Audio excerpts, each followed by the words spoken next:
नशा सिर्फ भारत के लिए ही नहीं बल्कि पूरे विश्व के लिए एक गंभीर समस्या है।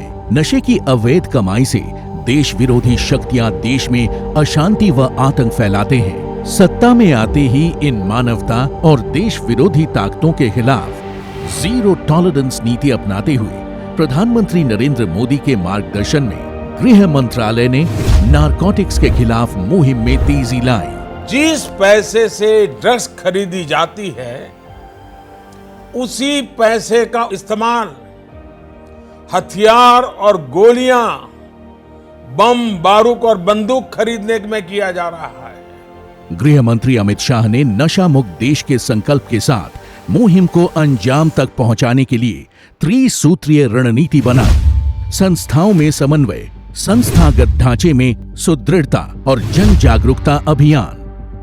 नशा मुक्ति अभियान को प्रभावी बनाने के लिए होल ऑफ गवर्नमेंट अप्रोच के तहत अंतर विभागीय समन्वय पर जोर देकर कोऑपरेशन, कोऑर्डिनेशन और कोलैबोरेशन के साथ काम किया जा रहा है। भारत सरकार ने 2019 से एक अप्रोच लिया है। समन्वय और सहयोग के आधार पर नारकोटिक्स के खिलाफ जो हमारी लड़ाई है इसको पुख्ता करना, मजबूत करना, परिणामलक्षी बनाना और सफल। वर्ष 2019 में गृह मंत्री अमित शाह द्वारा गठित 4 स्तरीय एनकॉट द्वारा टॉप टू बॉटम और बॉटम टू टॉप की नीति से कार्रवाई में तेजी आई। इसके साथ ही एनसीबी को राष्ट्रीय स्तर पर नोडल एजेंसी बनाया गया है। वर्ष 2019 में मादक पदार्थों की तस्करी और उसकी विस्तृत जांच के लिए जेसीसी का गठन हुआ। इसके साथ ही एनसीबी के कैडर का भी पुनर्गठन किया गया। दोहरे उपयोग वाली दवाइयों के दुरुपयोग को रोकने के लिए स्थायी इंटर मिनिस्टीरियल कमेटी बनाई गई है। गृह मंत्री अमित शाह के निर्देश पर एनसीबी ने सभी गिरफ्तार नार्को अपराधियों पर एक एकीकृत डेटाबेस निदान तैयार किया है। इसमें गिरफ्तार अपराधियों की सभी जानकारी जैसे फोटोग्राफ, उंगलियों के निशान, मामले का विवरण, अदालती आदेश इकट्ठे किए जाते हैं। ड्रग्स ट्रैफिकिंग के ट्रेंड एनालिसिस एवं डेटाबेस मैनेजमेंट के लिए सिम्स ई पोर्टल भी विकसित किया गया है।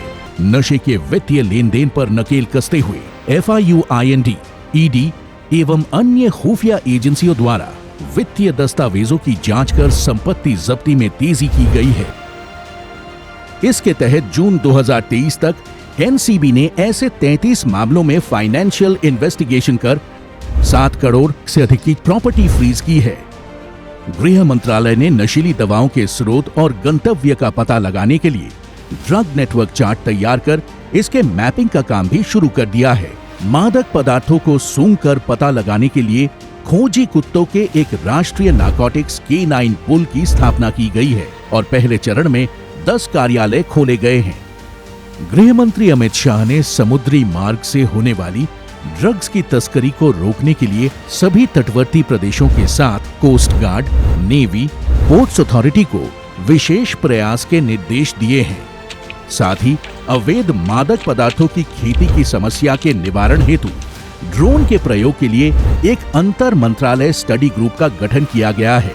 गृह मंत्री अमित शाह के दूरदर्शी और सशक्त नेतृत्व में किए गए इन प्रयासों का ही परिणाम है कि एनसीबी द्वारा पकड़े गए मादक पदार्थों की मात्रा में लगभग 160% की वृद्धि हुई है और इसके कारोबारियों के विरुद्ध 199% अधिक मामले दर्ज हुए हैं।